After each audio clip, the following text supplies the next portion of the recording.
கண்டு நான் தோலாதவன். காரணம் என்னன்னா, ஒரு முறை கூட நான் வெற்றி பெற்றதில்ல. அதனால தான் தோல்வி பயம் எனக்கு இல்ல.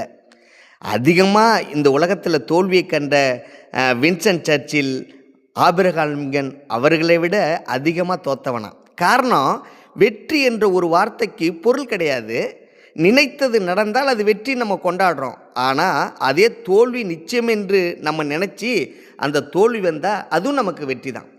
எனது வாழ்க்கையில் நடந்த ஒரு மிகப்பெரிய சம்பவம் நடுவர் அவர்களே, மயிலாடுதுறையிலிருந்து தரங்கம்பாடிக்கு அப்போ ட்ரெயின் ஓடிக்கிட்டு இருந்தது. நான் வாழ்க்கையில் தோல்வி பெறுவேன் என்று எனக்கு தெரியும். மயிலாடுதுறை ஒரு இன்டர்வியூக்காக போயிருக்கிறேன். அங்கே எப்பொழுதுமே மாதிரி நான் தோக்க போகிறேன்னு தெரிஞ்சுட்டு தோத்துட்டேன். என் கையில் 50 ரூபா இருக்குது. அந்த தோல்வியை வெற்றியாக கொண்டாட வேண்டும் என்று மனசு சொல்கிறது.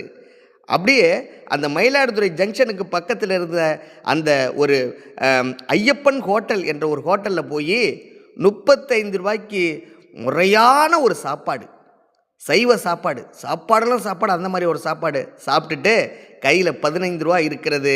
10 ரூபா நம்ம அந்த தரங்கம்பாடி போகிறதுக்காக நான் கொடுக்கணும், பாக்கி 5 ரூபா எக்ஸ்ட்ரா தான் இருக்குது அப்படின்னு ஒரு சந்தோஷமாக வர்றேன். வந்து கொண்டிருந்தேன்.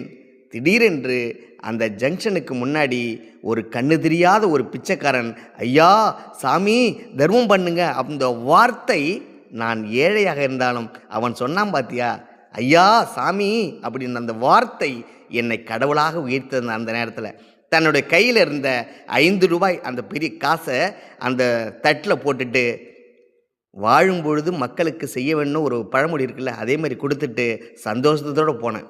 போய் ஜங்ஷனில் போய் 10 ரூபா கொடுத்து தரங்கம்பாடி அப்படின்னு டிக்கெட் எடுக்கும்பொழுது அந்த பணம் திரும்பி ரிட்டர்ன் கொடுத்தாரு அவர்.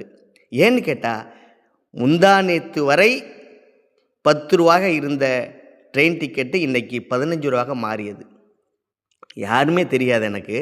நான் போய் என்ன பண்ணுவேன், 5 ரூபா எனக்கு வேணும், பிச்சைக்காரன்ட்ட காசு போட்டதை திரும்பி என்னால் எடுக்க முடியாது, எவ்வளோ பெரிய துரோகி ஆகிடுவேன். மனசு கேட்கல. அவன்கிட்ட போய் எடுக்கலாமா, ஐயோ நான் தானம் செஞ்சது, அதை வாங்கக்கூடாது அப்படி என்று நினைத்து கொண்டு அங்கேயும் செல்லலை. 10 ரூபாய்க்கு கல்லையை வாங்கிக்கிட்டு அப்படியே தின்னுக்கிட்டே தரங்கம்பாடி வரையும் நடந்து சென்றேன். விடிய காலையில் தூங்கி எழுந்து நான் பார்த்தபொழுது நியூஸ் பேப்பரில் ஒரு செய்தி வந்திருக்கு. நான் எந்த ட்ரெயினை தவற விட்டோன்னு அந்த ட்ரெயின் ஆக்சிடெண்ட் ஆகி அத்தனை பேரும் இறந்திருந்தார்கள். இதுதான் தர்மத்தின் வாழ்வதனை சூதுகவும் தர்மம் மறுபடியும் வெல்லும்.